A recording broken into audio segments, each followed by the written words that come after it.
दोस्तों यूएनएससी को लेकर भारत काफी समय से रिफॉर्म की डिमांड कर रहा है, या फिर भारत ने यहां तक भी कह दिया कि अगर जल्दी संयुक्त राष्ट्र में बदलाव नहीं किए गए तो यह संगठन आने वाले कुछ ही सालों में पूरी तरह से निष्क्रिय हो जाएगा। लेकिन अब तक भारत के बयानों पर किसी ने ध्यान नहीं दिया। जब तक विश्व में यूक्रेन युद्ध, कोरोना महामारी और फूड एनर्जी सिक्योरिटी जैसे बड़े मुद्दे एक साथ खड़े नहीं हो गए और यूएन इन सभी मुद्दों को सुलझाने में नाकाम रहा, जिसके बाद भारत की बातों को गंभीरता से लेते हुए यूएनएससी ने बदलाव के लिए बड़े कदम उठाने शुरू कर दिए हैं। जी हां दोस्तों, ऐसे में क्या है पूरी खबर, चलिए अब आपको इसके बारे में विस्तार से बताते हैं। दोस्तों बता दें कि यूएन में अब बड़े रिफॉर्म और भारत समेत दूसरे देशों को वीटो पावर देने के लिए असली इंटर गवर्नमेंटल नेगोशिएशन शुरू किया जा चुका है और यह वही नेगोशिएशन है जिसके बाद यूएनएससी में बड़े बदलाव किए जाएंगे, जिसका भारत बेसब्री से काफी सालों से डिमांड कर रहा है।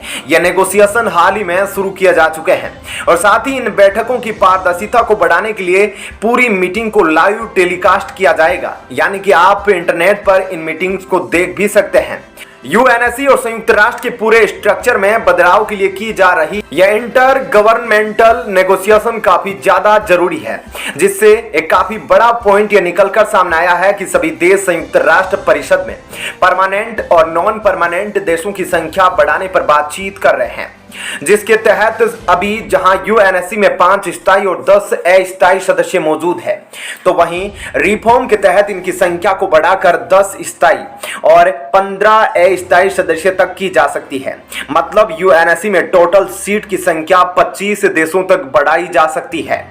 लेकिन इस प्रक्रिया में यह देखना काफी महत्वपूर्ण होगा कि वीटो पर कैसे सहमति बनेगी, क्योंकि ज्यादा देशों को अगर वीटो पावर दे दी जाती है तो इससे इंटरनेशनल लेवल पर बड़े फैसले करना मुश्किल बन जाएगा, क्योंकि किसी भी परिस्थिति में अगर कोई एक भी देश वीटो कर देता है तो उस प्रस्ताव को पास नहीं किया जा सकता, जो अंतर्राष्ट्रीय स्तर पर पारदर्शिता और गुट निरपेक्षता के लिए खतरा साबित होगा। जिस वजह से वीटो पावर को लेकर कोई ऐसा कदम उठाना चाहिए जिससे यूएनएससी के सही फैसला लेने की क्षमता पर असर ना पड़े। साथ ही इसी बीच संयुक्त राष्ट्र में 9 मार्च से शुरू हुए इन नेगोशिएशन को देखते हुए भारत काफी खुश है और G4 देशों ने इस पर एक ज्वाइंट स्टेटमेंट भी जारी किया है। बता दें कि G4 भारत, जापान, जर्मनी और ब्राजील का एक संगठन है जो संयुक्त राष्ट्र में बदलाव को अपना समर्थन देता है, जिसके तहत G4 देशों के ज्वाइंट स्टेटमेंट में यह बात खुलकर कही गई है कि सभी G4 देश इन नेगोशिएशन का स्वागत करते हैं और चाहते हैं कि संयुक्त राष्ट्र में ऐसे बदलाव किया जाए ताकि हर महाद्वीप को बराबर रिप्रेजेंटेशन मिल सके और संयुक्त राष्ट्र एक इफेक्टिव ग्लोबल ऑर्गेनाइजेशन के तौर पर सामने आए। साथ ही हम ये भी बात कहना चाहेंगे कि अगर साल 2025 तक भारत को संयुक्त राष्ट्र सुरक्षा परिषद की स्थायी सदस्यता मिल जाती है तो यह मौजूदा सरकार की एक काफी बड़ी उपलब्धि होगी, क्योंकि भारत हर तरह से यूएनएससी की स्थायी सदस्यता का हकदार है और जिस तरह से पिछले कुछ दशकों में भारत की आर्थिक, सामाजिक और सैन्य क्षमता में बड़ा विकास हुआ है, इसके बाद अब दुनिया भर के देश भारत को ग्लोबल लीडर के तौर पर देख रहे हैं, जिसमें यूएनएससी की परमानेंट सीट और वीटो पावर भारत को सही मायनों में ग्लोबल पावर बना सकती है और यह सच में भारत के लिए काफी बड़ी उपलब्धि होगी और हमें इस बात का पूरा भरोसा है कि अब जल्द ही भारत को यूएनएससी में वीटो पावर और स्थायी सदस्यता मिलने वाली है। तो दोस्तों ऐसे में इस खबर के बारे में आपकी क्या राय है, हमें कमेंट करके जरूर बताएं और अब आपको बताते हैं ऐसी ही एक और बड़ी खबर।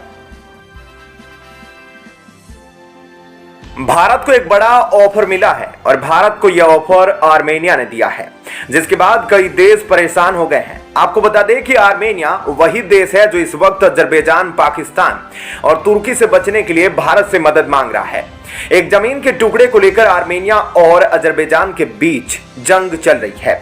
अजरबैजान आर्मेनिया पर हमला करने के लिए पाकिस्तान और तुर्की से हथियार ले रहा है और इसी के चलते आर्मेनिया ने भारत से मदद मांगी और भारत ने आर्मेनिया को पिनाका रॉकेट तक देने का वादा भी कर दिया। ऐसे में भारत का यह फैसला अजरबैजान और पाकिस्तान को पसंद नहीं आया, लेकिन अब फिर से अजरबैजान और पाकिस्तान को एक बहुत ही बड़ा झटका लगा है, क्योंकि भारत को खुश करने के लिए अब आर्मेनिया ने एक बड़ा ऑफर दे दिया है। तो चलिए अब आपको इसके बारे में थोड़ा डिटेल में बताते हैं। दोस्तों, आर्मेनिया ने भारत के मुंबई बंदरगाह को ईरान के रास्ते रूस तक ले जाने वाले एक ट्रेड कॉरिडोर का ऑफर दिया है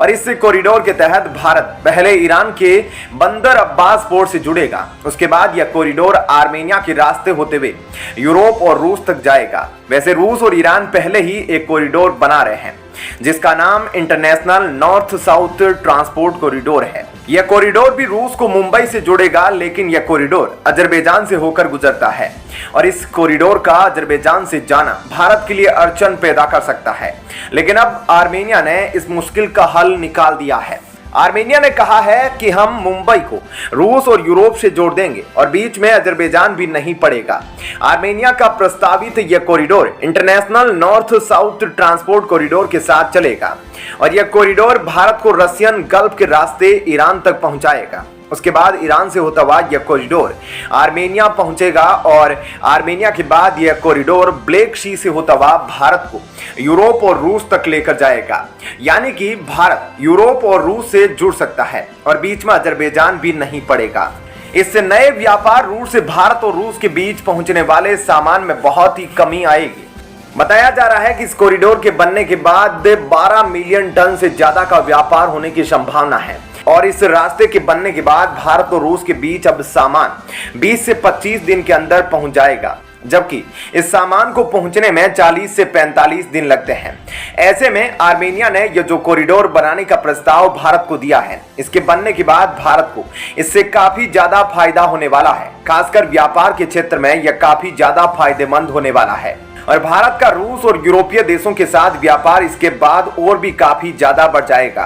खासकर अगर हम रूस की बात करें तो रूस यूक्रेन युद्ध के बाद से वैसे भी भारत और रूस के बीच व्यापार काफी ज्यादा बढ़ चुका है, क्योंकि जब यूरोपीय देश और अमेरिका ने जहां एक तरफ रूस पर प्रतिबंध लगा रखे हैं, लेकिन उसके बावजूद भी भारत ने रूस के साथ अपने व्यापार को जारी रखा है और ऐसा करके उसने रूस को काफी मदद पहुंचाई है। ऐसे में अब इस कॉरिडोर के बनने के बाद रूस और भारत के बीच का व्यापार और भी ज्यादा आसान तरीके से हो पाएगा और ऐसे में अंदाजा लगाया जा रहा है कि दोनों देशों के बीच व्यापार पहले से ही काफी ज्यादा बढ़ जाएगा। लेकिन साथ ही भारत के दुश्मन देश पाकिस्तान और अजरबैजान आर्मेनिया के भारत को दिए गए इस ऑफर से बिल्कुल खुश नहीं है, क्योंकि वे शुरुआत से ही भारत और आर्मेनिया के खिलाफ रहे हैं। वे नहीं चाहते कि दोनों देशों के बीच ऐसी कोई डील हो जिससे कि भारत का फायदा हो।